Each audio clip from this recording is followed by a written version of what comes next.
Hey guys, Sarah Ansboury here, and I am at my home club, Palmetto Dunes. I'm in my pro shop right now, and today we're talking about shoes. What should you be wearing on the pickleball court? Why is it important? How do you pick that out? Not everyone has a pro shop like I do, where you can come in and you can try on a bunch of shoes and see how it feels. But here are a few things that we want to kind of talk about. I've got lots of different brands here. A pickleball shoe and a tennis shoe are pretty much the same thing. A lot of times people put pickleball on a shoe, and but we're really talking about the sole of a shoe.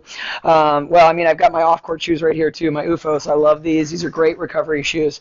So we've got a few options. I'm going to bust out these. Okay, so these are a women's it's a head shoe. This is the Revolt.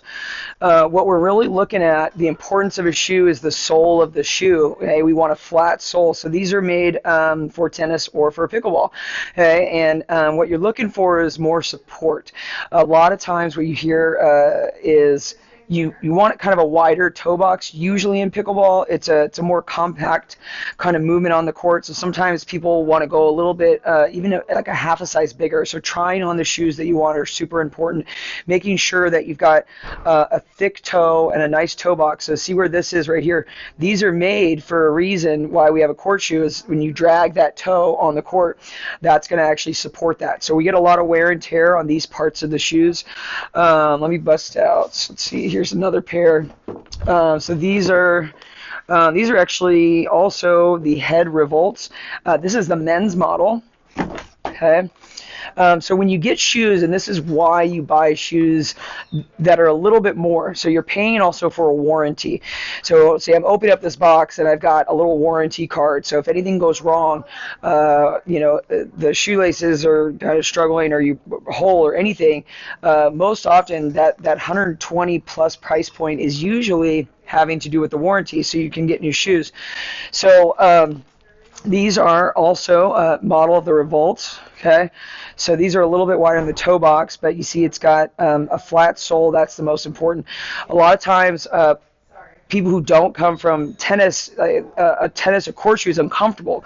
Well, they're bulky. They're bulky for a reason, because we wear down those shoes. You know, it takes a lot of pressure on your feet. So these, I would wear these. I have a wider foot base, so I actually tend to go to men's shoes because they are a little bit wider in general versus a woman's shoe. I am personally not a fan of any type of narrow shoe because of my toe box. Okay, I've got. Okay, here's another head pair of shoes. As always, I love my head shoes. Okay, I'm actually almost fell over. I am wearing my head Revolts right now also, so that kind of is cool. This right here, this is pretty nice looking. This, I believe these are the Evos. Yeah, so these are the Revolt Evos. So they're still a model of the Revolt, but the Evos are actually technically designed for pickleball. And the reason that what Head did personally is they actually made a lighter shoe. Okay, so they tried to make it a little bit more less bulky for you, and also the toe box is wider, so it still has a thick toe box. It's flexible. You can tilt the material here. It's a lighter shoe, so it's not going to like overheat your foot, and it still's got that nice sole at the bottom of it. So a lot of times you're going to see something in here that's going to like support your arch, but also create mobility. So what's important about a court shoe is you can go right or left or forward or backward, and also it's designed to stabilize.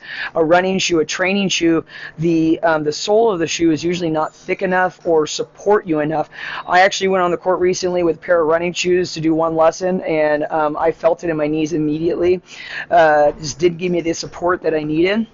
Okay, right here, again, these are basically tennis shoes. This is a Nike. These are the Vapors, and I actually do have a pair of these also. Again, nice sole on the bottom. These are a little more narrow, you can kind of tell. And so I know with mine, I actually went up a half a size so that I can get a little bit more room in the toe box when I did get these shoes. Okay. We've got all sorts of shoes in my pro shop. I've got K-Swiss. I've got Acacia. Here's a pickleball brand. Some of you may know that actually says pickleball. They only kind of make specifically, but when you look, so here, this is a specific says pickleball on it. So now let's look at the soles. Okay, that's what we're looking for. It's a flat sole. It's got support. You've got a system in here that's going to stabilize your heels and your toe box so that you can move right to left and put a lot of strain on your shoes where it's not breaking down your shoes. We've got all sorts of options in here. Here's a men's model, Diodora's. Okay, still the same thing. We've got a nice, sole at the bottom, comfortable. All these are on the bulkier side. They are heavier than most shoes because you need that kind of support. So yes, tennis and pickleball, it's pretty much the same thing. Sometimes what you are looking at in a price point perspective, sometimes when you go like under $100, some of that cushioning that you need at the bottom of your soles are actually not there. So what you're doing when you spend a little bit more money is you're buying the support of the shoe. So remember, most of these, they're going to have a warranty, usually 6 months, where if something goes wrong, that you can actually send it back in. Here's one of the things that we're looking at. So these are new shoes, so they don't have, wear and tear. When you look at your shoes, it's actually going to tell you what you need if you're moving the right way. Often when I have a lesson with someone, I say, let me show your shoes, and I'm watching where they're wearing their shoes. So you want the wear of your shoe to be in your toe box, more than likely in this area right here. You want to be very wary of if you're grinding your shoes on the side, there's something going on in your footwork. Okay, so there's tons of brands out there that sell.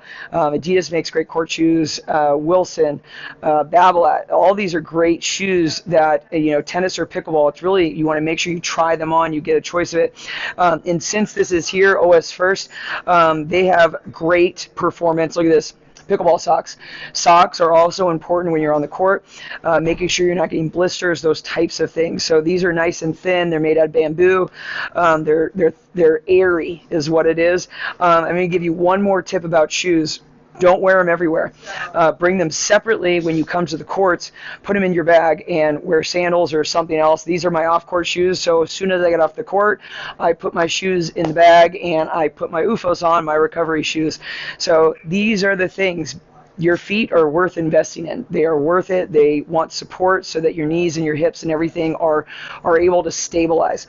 Be very, very cautious of a running shoe or a training shoe. Please, please, please. What that does, a running shoe is designed to go forward. So often people lose their balance. They tear their ankles and tear their hips and all those things. Ideally, you want to get to a pro shop or something that is involved with tennis or pickleball, so that when you try them on, they have more options for your shoes. Most often, a sporting goods store doesn't have an actual court shoe for sale. They, in general, kind of send you to a training shoe or something like that. You've got a local tennis shop, check them out. There's tons of websites to check out, Pickleball Central, Head.com, TotalPickleball.com. All of these places have shoes that you can order, try on, and make sure they fit for you. Every individual is different. You most definitely want to be comfortable on the court. You don't want those feet aching.